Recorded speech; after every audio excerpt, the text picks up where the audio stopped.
Wagwan, everybody. I am your Jamaican queen, Miss Y. You are tuned into How I See It TV, and this is Accurate Context. Martel is so stupid, y'all, that he's not realizing that by doing that Tasha K interview, providing these so-called receipts to Tasha K, who has now released said receipts that have personal information about Melody that she hasn't given him or anyone else permission to post, that he essentially has doxed his ex-wife. So Melody's manager, Miss Dawn Michelle, she posted yesterday that it was brought to her attention that her client, Melody Shari, was doxxed by her ex-husband, Martel Holt. She said that he exposed Melody's address and some of Melody's personal banking information. Now, what's crazy is that Martel is the same man that's out here talking about he filed for sole custody to quote unquote protect his children. But I guess he's not understanding that by exposing their home address, by exposing their mom's personal financial information, that he's putting his children in danger. They're crazy people out here. He wants revenge so badly. And revenge for what? His actions broke up his family. But because Melody is out here thriving and surviving, and he can't sell a bottle of wine, and he cannot pass a builder's licensing exam, and because he's out here getting all these opportunities that Mel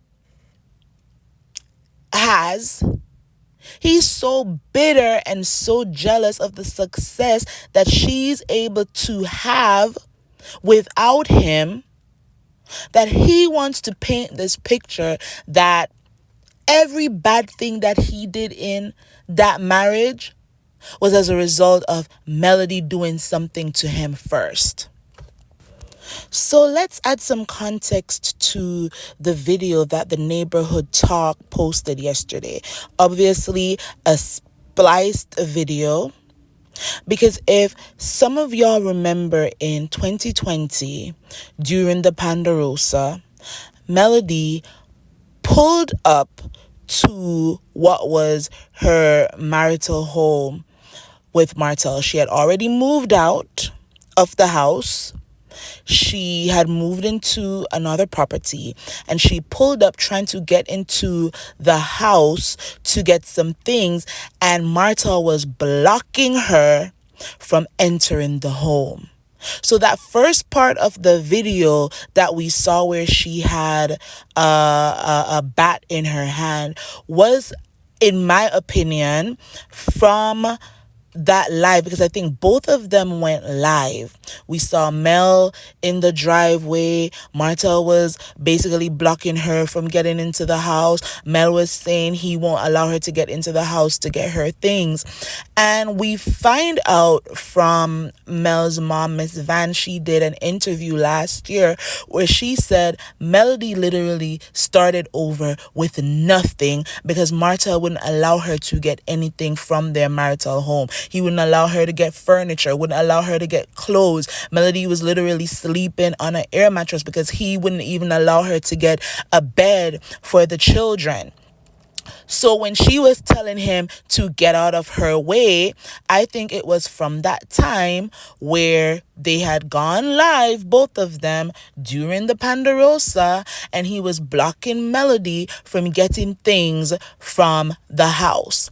The next video where she was, throwing gas on furniture, first of all, the furniture belongs to her. Now, Judge Lynn told her, if y'all watch Divorce Court, she used to mention something called a stupid tax, right?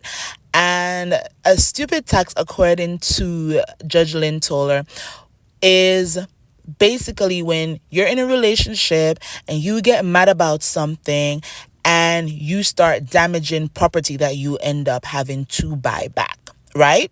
So the couch, it belongs to Melody. She bought them, right? It's in her house. The clothes, she bought them. So Martel got his hand on money that belonged to Melody. They were separated. They were going through the process of divorce, how to split things. Money that Melody earned was sent to a joint bank account. Martel already admitted in his Popeye's parking lot live that he was broke and some money got into a joint account that he and Melody had. He saw that money first and he decided that he was going to steal it because he had bills to pay. And so when Melody checked her account, because maybe the money was accidentally sent to that joint account, and she realized that he took all of $34,000 that belonged to her, she pulled up and she said, listen, you're going to tell the bank to send my money back. And he refused. And he's laughing and taunting her.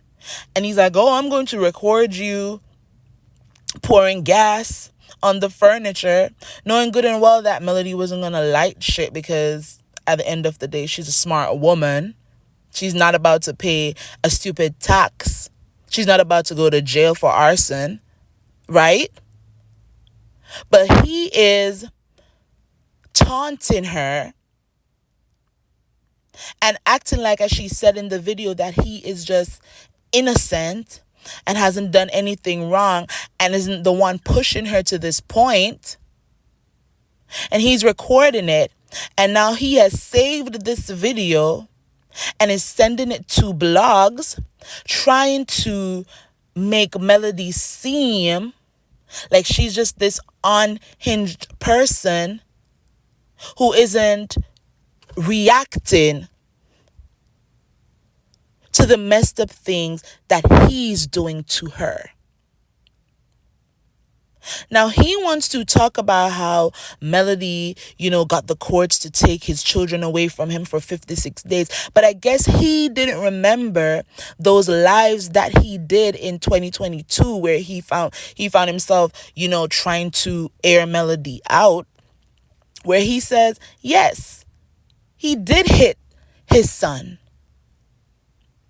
And then he went on Queen Sheba, thinking that if he could sway Queen Sheba to his side, then he could get anybody on his side. Remember, he kept saying in that Queen Sheba interview, he kept saying, are you against me? Are you for me or are you against me? You remember he kept asking Queen Sheba that in that interview? See, what he thought was Queen Sheba wasn't going to do her due diligence. He thought he was going to send Queen Sheba all these court documents and Queen Sheba wasn't going to comb through it. But she combed through it and she said at the beginning of the interview that, look, you sent me some things that I don't want to put out there because it has to do with your children. And he was like, no. I sent them to you so that you could read them. But see, when Queen Sheba started reading the facts, and the facts was that it was his son that stated what he did to him, not Melody. Melody did what any good parent should do. Any good parent that is going through a tumultuous divorce and a tumultuous custody battle, that is what you're supposed to do. When your child comes home and says their father or their mother has hit them with a back scratcher to the point where they bleed, you're supposed to call your lawyers. And that's what Melody did. Did he call Melody to say, look, our son was misbehaving, I spanked him, and in the process of spanking him, he got a cut? He didn't call her. So when the son came home with a cut, Melody did what she's supposed to do because she's not in communication with that man.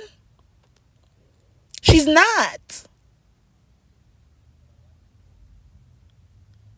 And he admitted on Queen Sheba's interview that he hit the child several times.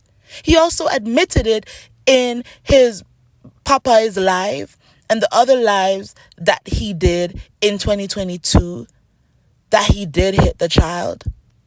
And then he goes to Tasha K and he says, I did hit my son a couple times.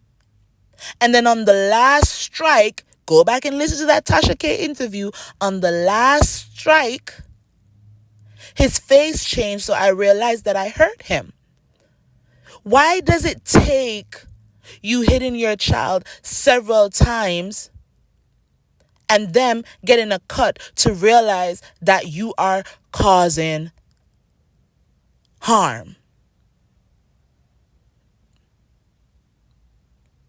And when Melody does what she's supposed to do as a woman going through a custody battle with a man who, in my opinion, is a narcissist, and with a man who is dangerous, you want to paint her as just this bitter woman that called the courts and got your children taken away from you for 56 days. The court did that because they listened to the words of the child and they felt in their opinion that you needed some time, Martel, to go and learn how to discipline your children without being violent. The Tasha K interview failed. And it might end up being the nail in Martel's coffin, because he is releasing things to these bloggers that he should not be releasing. And that's still harassment. Doxing the victim of DV in the 3rd degree could land you behind those bars that I feel that you belong, Martel. You wanted Carlos and them to film your real life. Your real life was being a father, because that's the only thing that was going on for you. But you blocked your children with Melody from being on the show because you felt that in Melody creating businesses for these children, that because you couldn't get a piece of these businesses, you didn't want them on social media. Because, hey, if Melody is selling a product for Sugar Mama, she's going to need Sugar Mama to model these products and to advertise these products. And you thought that those products wouldn't sell if she couldn't use Sugar Mama's face. And if she creates a clothing brand around Tank, you're like, well, if she can't use Tank's face to model these products, then she won't make money. And so you blocked your kids because you wanted a piece of the pie that Mel was baking for them. You felt like you were obligated to getting a piece of it. And because you couldn't get a piece, you're like, okay, well, I'm going to hit you this way. I'm going to make sure the court agrees with me that they shouldn't be on social media. And now it's working against you. Because those kids, their products, they're going to sell whether they're the ones advertising them or not. And now you want your real life to be filmed, but you're not going to be on that show anymore. You can't film your kids because you block them.